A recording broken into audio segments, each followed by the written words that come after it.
Redrock Study. Complete scenario and full walkthrough. The Redrock Study of the McKinsey Solve Game. What awaits you in McKinsey's Redrock Study right now and how can you prepare for it?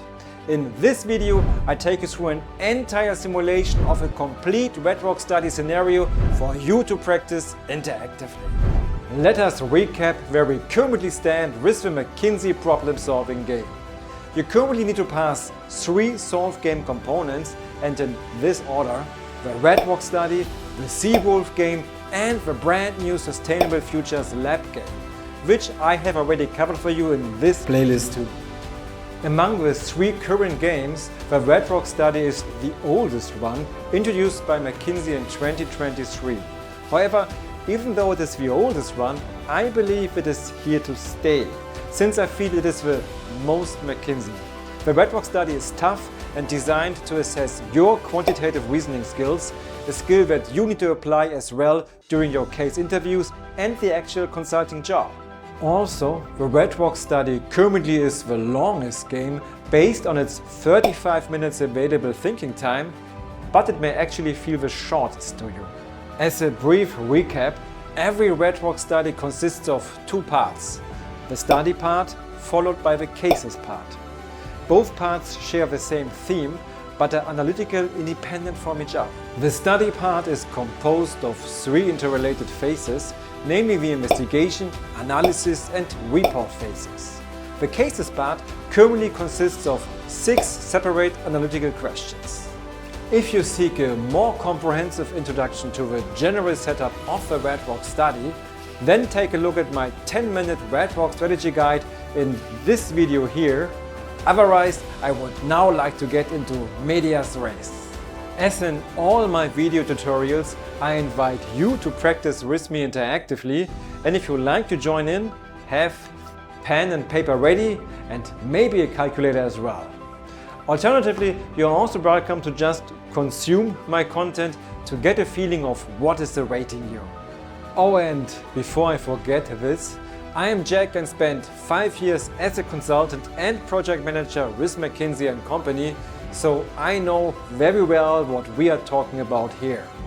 Nowadays, I serve my clients as an independent management advisor, and here on my UN Consulting YouTube channel, I teach you how to follow into my footsteps. In case that you do not make it to the end of this video, you should download my free online test prep kit, in which I have compiled 3 prep resources for you to prepare for your McKinsey Solve Game. More on that resource later in this video. Also, I would like to state that the simulation I am taking you through now is not an actual McKinsey Redrock Study scenario, but it almost perfectly matches an actual McKinsey Redrock scenario. It was created by a third-party provider which offers the best professional McKinsey Solve Prep Kit out there. And you only need to pay for it if you pass your McKinsey game.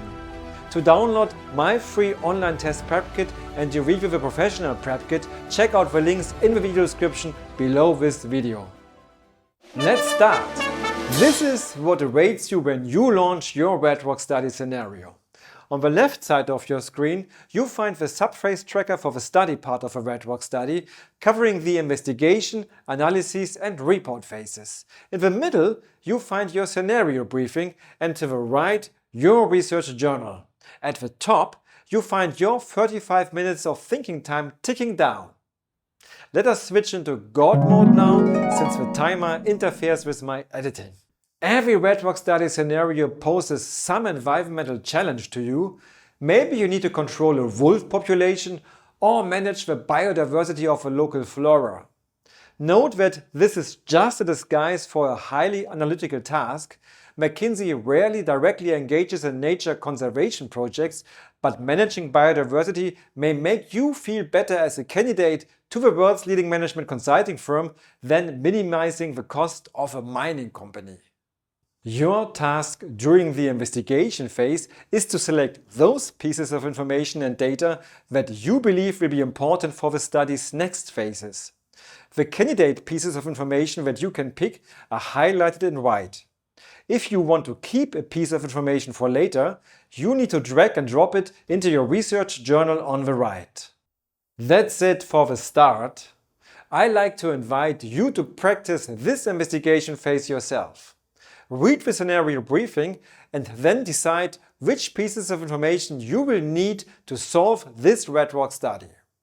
Of course, you cannot drag and drop these pieces of information right now, hence if you like, take them down on a piece of scratch paper. If you do not want to practice, then just continue watching.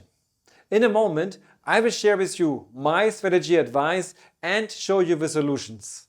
Are you ready? 3, 2, 1, go! I am scrolling through the scenario briefing slowly, allowing you to take in everything. Please stop the video where you like.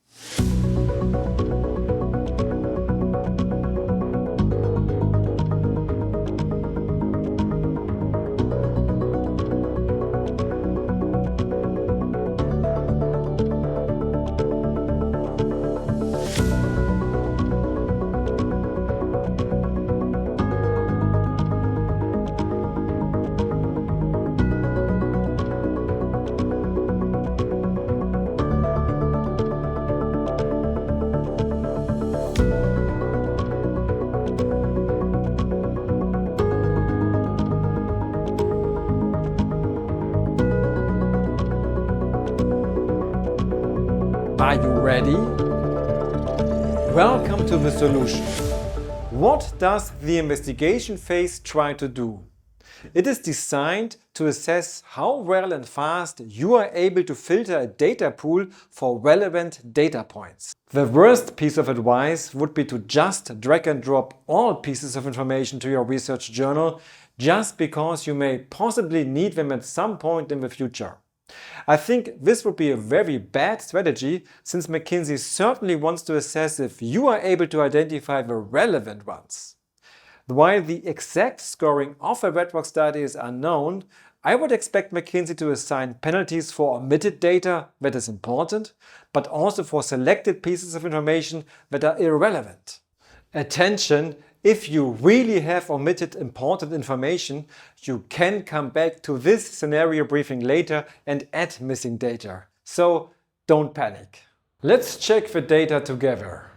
The study objective reads: determine the best time to introduce the new female fallow deer to the Misty Vale Forest Reserve's highwood and redwood subareas to maximize their total herd population after a year.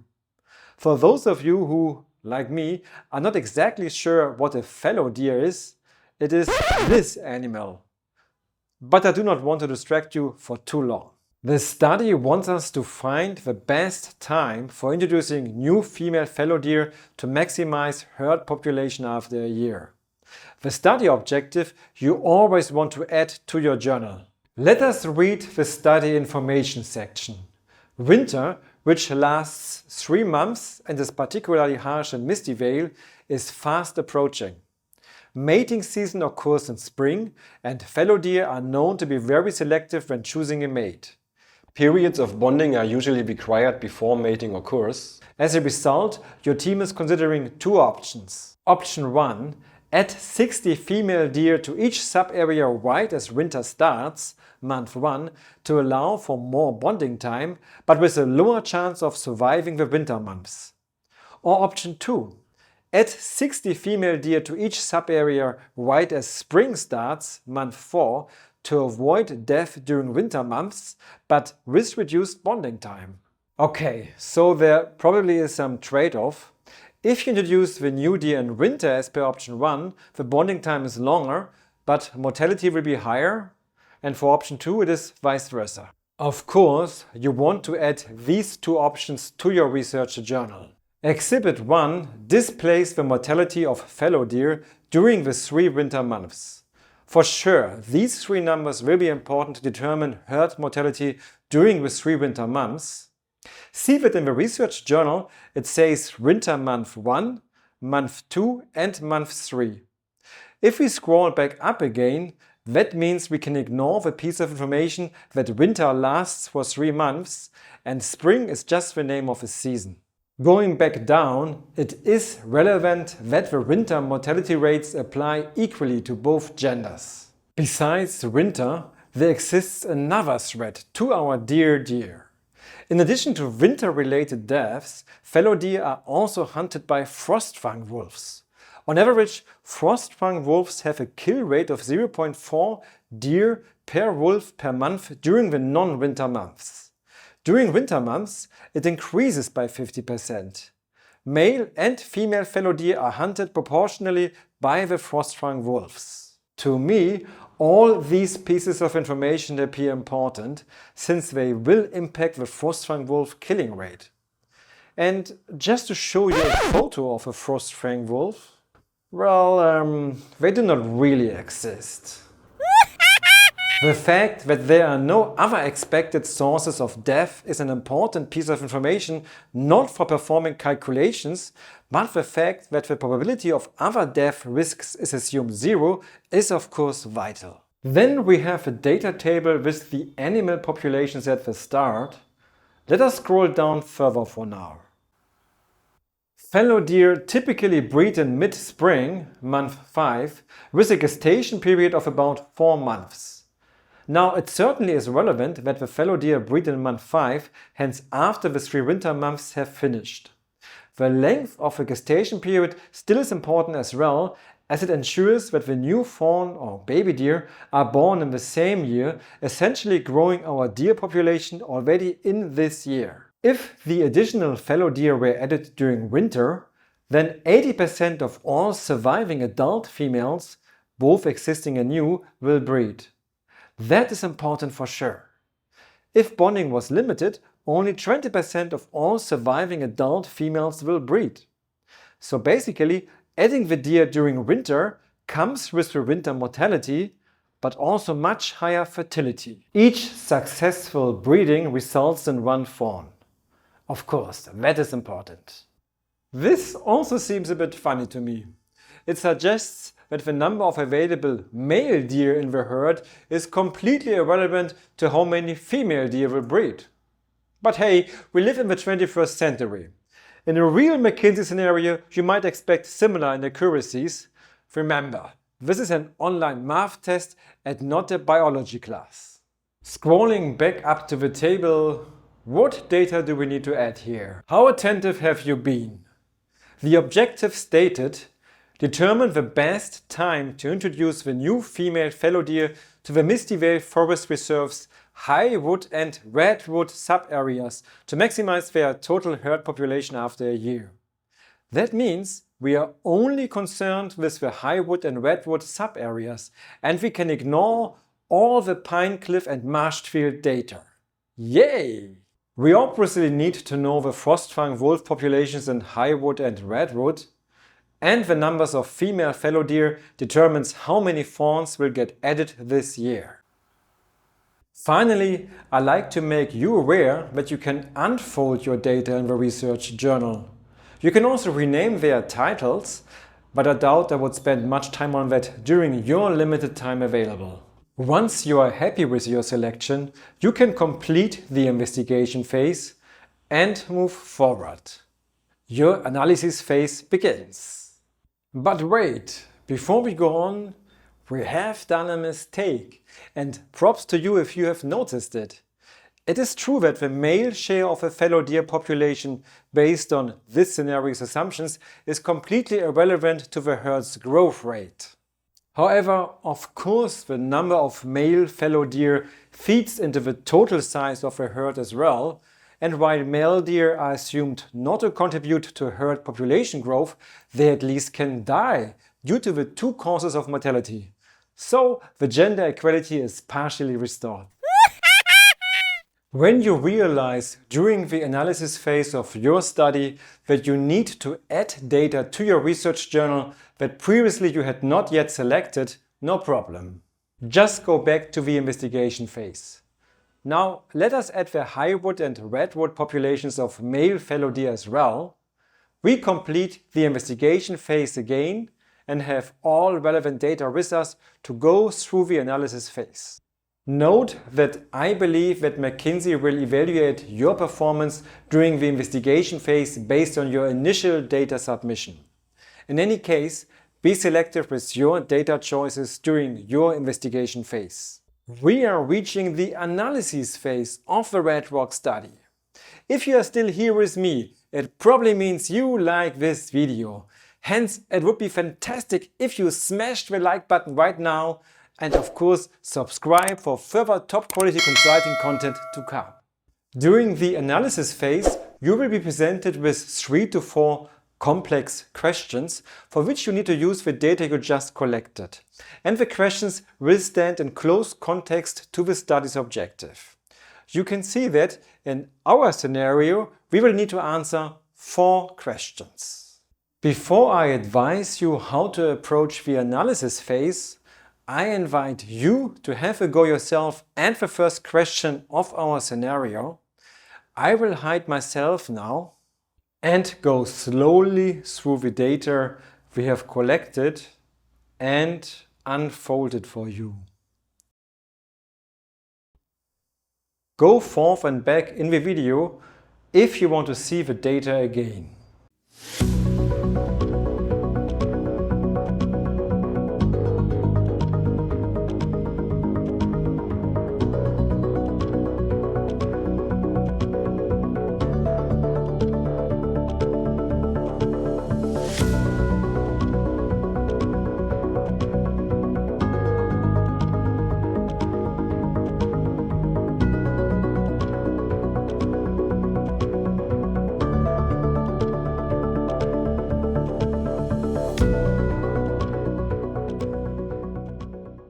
Alrighty, all data unfolded.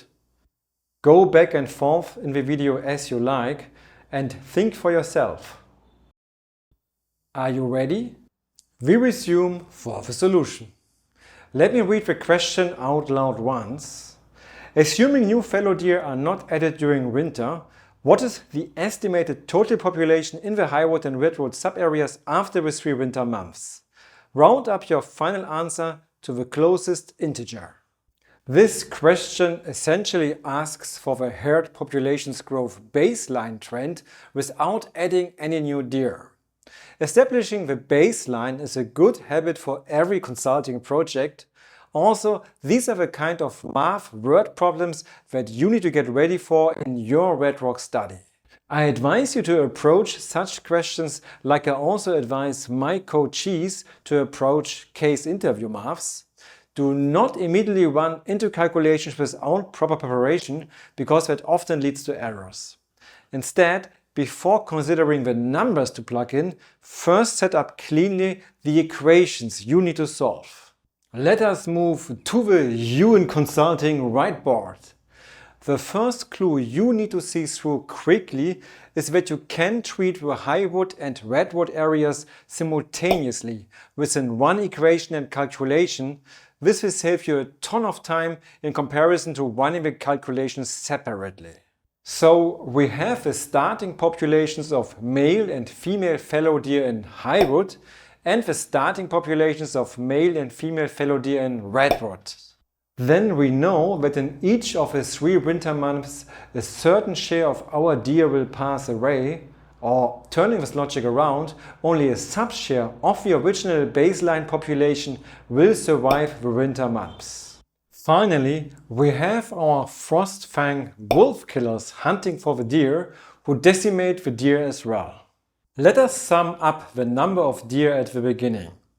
For this we can and probably should make use of this fiddly calculator McKinsey has embedded in the game. We drag and drop the 4 baseline deer populations into the calculator to estimate their sum. 300 looks good. We can now move this new number to our research journal and rename it Baseline Deer. Let us review the winter mortality rates. 1 out of 10 deer dies both during the first and the third winter months, and 1 out of 9 during the second winter month. I like to reverse this logic by stating the winter survival rates. That means during the first winter month, 9 out of 10 deer survive, and 8 out of 9 deer that have survived the first winter month will also survive the second winter month. The same logic applies to the third winter month. It actually is a bit complicated to use the McKinsey calculator for this, so I will proceed as follows. You can simplify the first two fractions by 9. When you multiply the three resulting fractions, you get to 72 over 100, or 0.72 as our winter survival factor. Even if you did not use the McKinsey calculator for this calculation, you can still add the winter survival factor to your research journal. Note that you can also use your keyboard to operate the calculator. Finally, we have the frost-fang wolf killing rates. A certain number of frost-fang wolves in each month kills a certain number of deer. Note that the frost-fang wolf killings are independent of the size of the deer population. We have 5 frost-fang wolves in Highwood and Redwood who go hunting in each of the 3 months. Each wolf normally kills 0.4 deer per month, but during the winter months their killing rate is elevated by 50%, hence one wolf kills 0.6 deer per month. If you wonder why I am writing the 50% into the brackets like this, then I do invite you to watch my quick 5-minute percentage calculation refresher video here. Completing the calculation, the 5 frost-fang wolves kill 9 deer during the 3 winter months. We can save that number in the calculator. The frost-fang wolf winter killings amount to 9 deer. Now we have the 3 numbers for our main equation at the top ready. 300 deer times the survival factor of 0.72 minus 9 wolf killings yields 207. We enter 207 as the deer population after the 3 winter months and hit next question. We confirm that we want to move on to the next question. Be aware that your answers to the questions during the analysis phase are automatically added to your research journal, in this case as estimated total population if deer not added during winter. It is highly likely that you will need to use your results again during the report phase of a Redrock study. I like to add the Q1 in front of the answer as a reminder for myself. You will already have noticed that I am not a great fan of the embedded calculator. It's just that I think you are much faster using your own calculator. However, there might be an advantage of using the embedded calculator since it allows McKinsey to understand your thought process, which may contribute to the so-called process score component of the McKinsey Problem Solving Game. There is a trade-off, and I have just demonstrated to you to what extent I suggest using the embedded calculator. Also, I should stress that this Redrock study scenario is not an original one. However, it resembles a real McKinsey game scenario extremely closely. This scenario and this simulation were developed by a third-party provider who let me review it, so that I can now shoot this video tutorial for you. This third-party provider has, in my view, built the best McKinsey Solve Game simulation out there, covering all 3 McKinsey Solve games. As a highlight, you only need to pay for it if you pass the McKinsey Solve Game. I know this sounds too good to be true. See for yourself and check the links in the video description. With that, we are ready for question 2 of the analysis phase. Let us read the question together. If fallow deer are added during winter, what is the estimated total population in the Highwood and Redwood subareas after the 3 winter months? Round your final answer up to the closest integer. Okay, now the new fallow deer come into play. I hide myself and I go slowly through the data again. Go forth and back in the video if you want to see the data again. Pause wherever you like.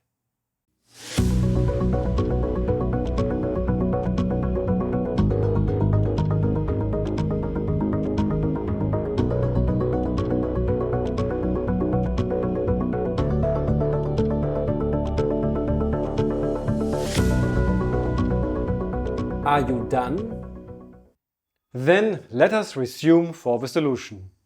I hope you noticed that question 2 prepares the analysis of option 1. Fallow deer are added at the start of winter. Otherwise, not too much has changed in comparison to the previous question. Just the fallow deer need to be added, but otherwise question 2 again stops immediately after the 3 winter months. That means we can reuse most of our equation structure from question 1. Let us do that. Now we need to just add the new fallow deer to both sub-areas. The option 1 data point tells us it will be 60 new deer each in both highwood and redwood. In other words, all that changes for now is that the baseline population increases by 120 deer. So now it is 420 deer. The winter survival factor as well as the frost-sprung wolf killings do not change compared to question 1, so we can rush straight to the calculation. Let me try using the McKinsey calculator. I add a new item to our research journal, namely the 120 new deer. Now I can add up the baseline deer and the new deer, 420 deer. We multiply by 0.72 the winter survival factor and subtract the 9 frost-sprung wolf killings. This yields us 293.4.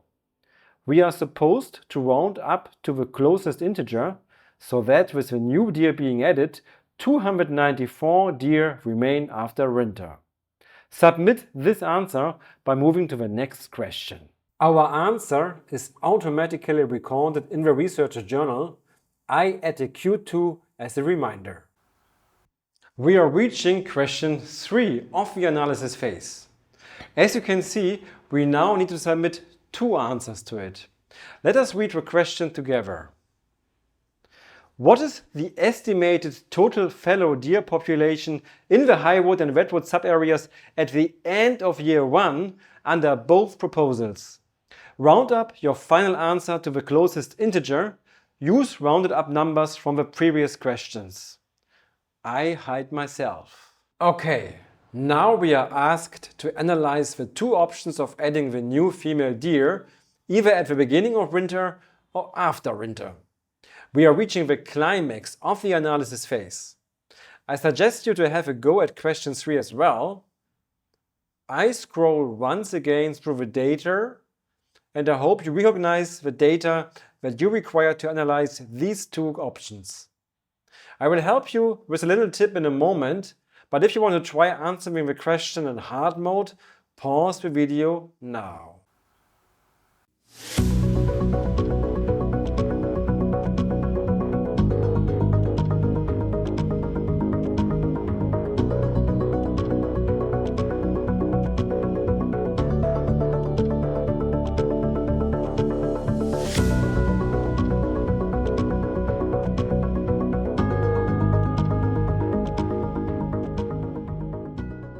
Okay, let me help you a little. Recall that if a new deer are added at the beginning of winter, 80% of female deer that survive the winter will breed one fawn. If a new deer are added after winter, 20% of all female deer that are alive breed one fawn. So, how do we approach this question? Let us start with option 1. How many deer are there if a new deer are added at the beginning of winter? During the Redrock study, you should try to build on previous answers in order to avoid reinventing the wheel. This question's instructions literally tell you to reuse the rounded up numbers from the previous questions. For answering the previous question number 2, we have already calculated how the herd is decimated by the winter period and the frost-sprung wolf winter killings when the new deer are added at the beginning of winter. However, now we are asked to look beyond winter until the end of the year. That means we need to add the new fawns, and the frost-sprung wolves are also active in the other seasons. To estimate the number of new fawns, we need to know how many female deer survive winter and multiply with the high breeding rate, since winter allows for an extended bonding period. Estimating the number of female deer surviving winter, unfortunately, is a little more cumbersome. We know that male and female deer are affected equally by the 2 causes of death in winter.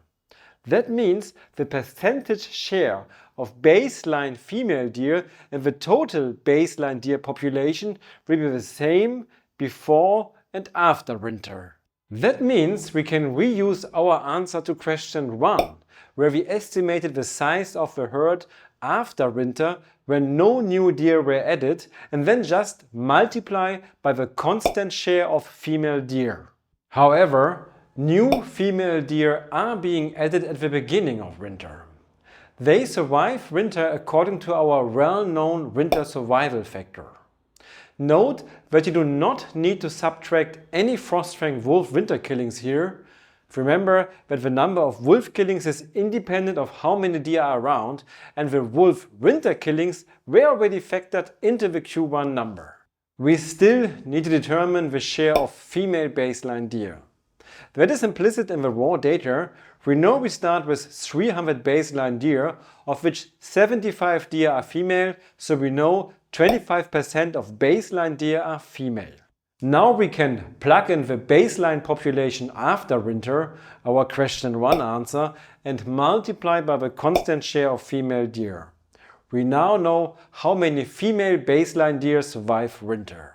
Furthermore, 120 female deer are added, of which 72% survive, drawing on our calculations for question 1. In total, 138.15 female deer survive. Each female deer breeds on average 0.8 new fawns, hence 110.52 new deer are added to the herd, in addition to the size of the total population we determined to answer question number 2, 294 deer. What I believe is easy to forget here is that the 5 frost-fang wolves are active during the 9 non-winter months as well. Each wolf kills 0.4 deer per month, hence during the rest of the year the wolves take the life of 18 deer. Putting it all together, if the new deer are added at the beginning of winter and if newborn fawns are factored in, the herd grows to 386.52 deer. And since the instructions tell us that we ought to round up our final answer, we need to submit 387 deer as the first answer to question 3. And by the way, this calculation has been rather complex, so I would not anymore bother here with the embedded calculator, but just get things done. Alright, no break, we need to analyze option 2 as well. What will be the size of a herd if a 120 new deer are added after winter when spring starts? The good news is this is much easier to analyze than option 1.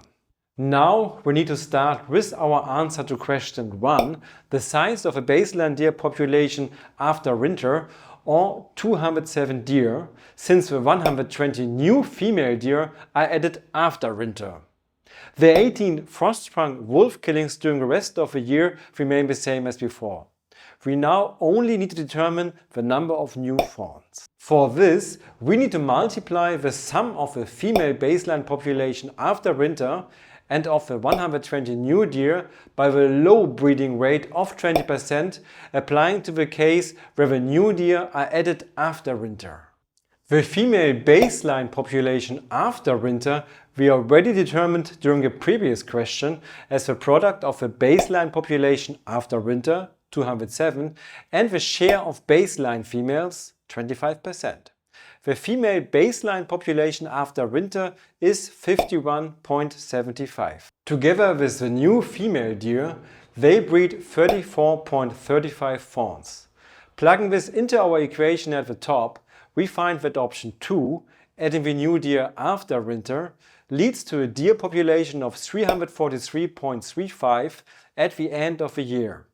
Rounding that number up, we need to enter 344 deer into the second answer box. We can now upgrade to question 4. Again, I suggest to add the question numbers to the 2 answers added to our research journal. One more thing, as you will have noticed, the Redrock study is not trivial and I try my best to break its structure down for you in a very transparent manner. If you like my content, it would mean the world for me if you smashed the like button, subscribe to my UN Consulting channel for further top quality advice on your business and consulting careers, and shared this video with a peer in need. We read question number 4. What is the percentage change in total fallow deer population across the highwood and redwood sub-areas after 1 year under both proposals? Please round your answer to the closest whole percentage point. I hope you know the game now. I will scroll once through the data, but as a hint, you do not need all of those now.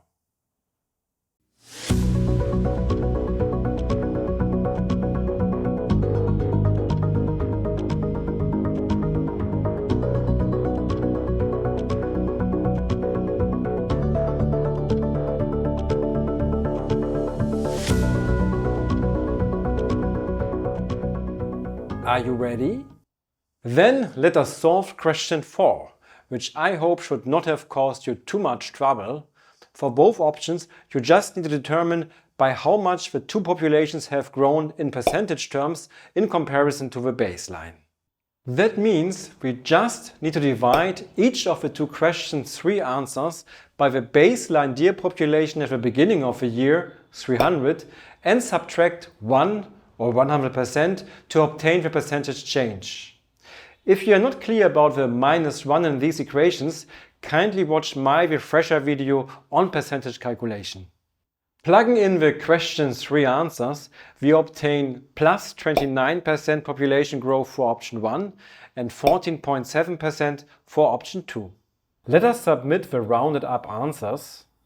Afterwards, we are given a final chance to return to the investigation phase, but we have no need for that. However, I add the question numbers to the answers added to the research journal. We can now conclude the analysis phase to move on to the report phase. That was quite a one, and I'm not sure to what extent you have enjoyed the ride. I hope you are already getting a better feeling for what to expect from the Redrock study, which, as I said, is designed to assess your quantitative reasoning skills. If you feel you want to practice your quant skills for a bit more, then I have 2 routes for you before we go to the report phase.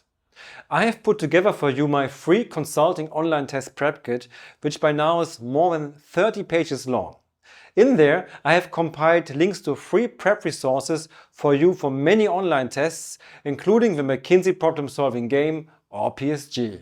In my free prep kit, you find links to official McKinsey mock tests for its predecessor assignment, the paper-based McKinsey Problem Solving Test or PST. Now, of course, the format of today's Solve Game is very different from McKinsey's former PST, but still I find the PST mock questions useful to prepare at least for the second part of a Redrock study, the cases part, which we still need to go through. These mock questions are untimed and do not resemble the first part of a Redrock study, the study part though, which we are just going through. If you are serious about getting into McKinsey no matter what, then I do want to make you aware of a superior solution. I told you at the beginning of this video that the simulation I'm taking you through was created by a third-party provider, and this third-party provider has dedicated himself to providing the best professional McKinsey Solve prep kit available on the market. I have reviewed this professional prep kit in detail, which is why I recommend it. And maybe its best feature is you only need to pay for it if you pass your McKinsey Solve game. The prep kit provider is faster than its shadow in updating it to McKinsey's latest changes to the Solve game, so I want to make transparent to you what you get. The so-called combo package prepares you for all 3 components of the McKinsey Solve game. To prepare you for the Redrock study, this professional prep kit starts with the Redrock study video strategy guide. This honestly is extremely helpful since it contains some extra tips and hacks, such as how to extend your actual thinking time beyond the official 35 minutes. However, this is a hack I had not been aware of myself, and hence I'm not allowed to share in this video. The prep kit's Redrock module walks you through a complete Redrock study scenario for you to practice. Of course, that is different from ours. And it contains an additional interactive training module for the cases part. Furthermore, the prep kit developer has made the effort to collect evidence on past, real, actual McKinsey Redrock scenarios and has compiled the investigation phase themes and the analysis phase questions that have been appearing regularly, allowing you to know what to expect. The now second component of a McKinsey PSG is the Seawolf game, which I break down for you in depth later in this McKinsey Solve playlist. While you need to practice the Redrock study to excel at it, for the Seawolf game, the prep kit provider has developed a shortcut that essentially hacks the game and allows you to obtain a correct solution at the decisive game step extremely fast, producing an outro win for you. The combo package includes that magic Seawolf game Excel solver, which you will be able to apply 3 times during your actual McKinsey Seawolf game. Furthermore, as part of a combo package, you will be taken through a complete Seawolf game that covers, just like the real game, 3 different Seawolf Ocean sites, so that you can familiarize yourself on how to use the Seawolf game Excel solver. In March 2026, McKinsey introduced a new third Solve game component, the Sustainable Futures Lab, which I break down later in this McKinsey Solve Game playlist for you as well. Very soon after its release, the combo package already came with a fully-fledged video strategy guide and 2 complete Sustainable Futures Lab game scenarios for you to practice. Hence, I believe the combo package is a no-brainer. Furthermore, you can choose one of 2 add-ons. You can either add another complete and interactive Redrock study simulation to the combo, or you can add 2 further complete Redrock study simulations for you to practice, as well as another complete and interactive Seawolf game simulation with 3 sites. And of course, all Redrock study scenarios are completely different to the one I present you with in this video. To finish this up, this third-party provider has covered the McKinsey Problem Solving Game since 2020, enabling actually thousands of candidates to pass the Solve game. All videos, scenarios and simulations are handmade by top management consultants. There are no randomized AI-generated simulations with low didactic value, since low-quality AI slop cannot prepare you for the scenario-specific challenges that you need to get ready for. Finally, and maybe best, the prep kit provider offers a 100% money-back guarantee. While approximately 90% of prep kit users pass the McKinsey PSG, those few who don't get 100% of their money back, so you only need to pay if you pass your PSG. This unique money-back guarantee proves the confidence of the prep kit provider in his product, and this is for a reason. I believe this is more than fair. If you want to download my own free prep kit as well as check out this professional prep kit, check out the links in the video description below this video. Phew, back to business. Let us move on to the report phase of our Redrock study mock scenario.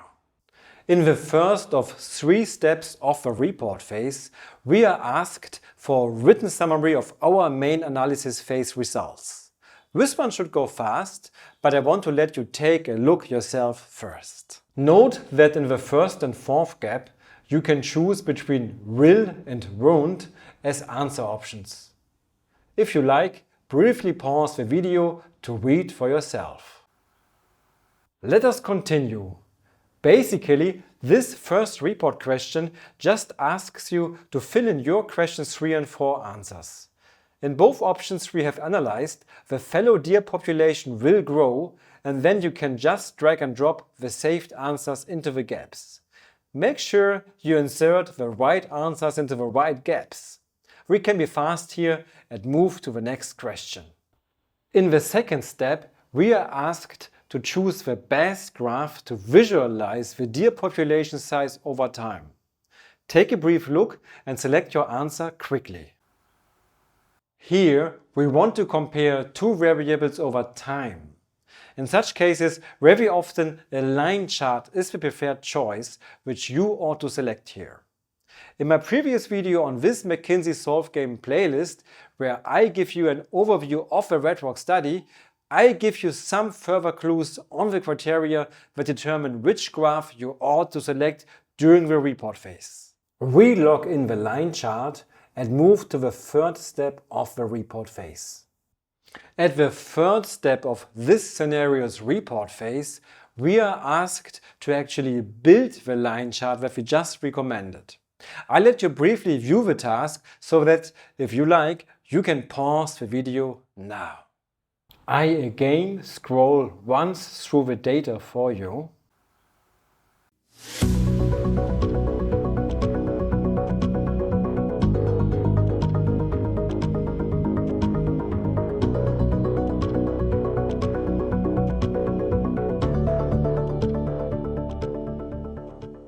We continue. I hope you agree that this now is a straightforward task. In both options, we start with the baseline year.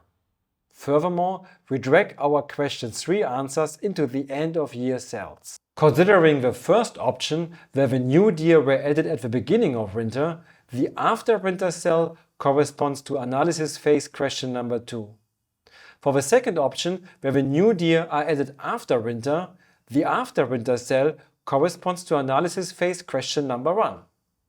Once the 6 data points are added to the table, we can immediately conclude the report phase.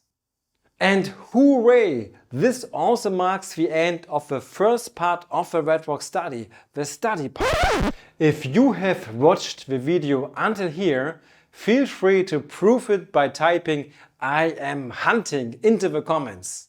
For your McKinsey job, of course. And if you think you are done by now, I'm afraid you are not. Remember, the study part with investigation, analysis and report phase presents just the first part of a Redrock study. There is the second or cases part you still need to go through in the 35 minutes available to you. I'm concerned this video may be getting a bit too long here, so please come along with me to the next video of this McKinsey Solve Game playlist, in which I take you through the second or cases part of this Redrock study scenario. Redrock Study. Complete scenario and full walkthrough. Cases.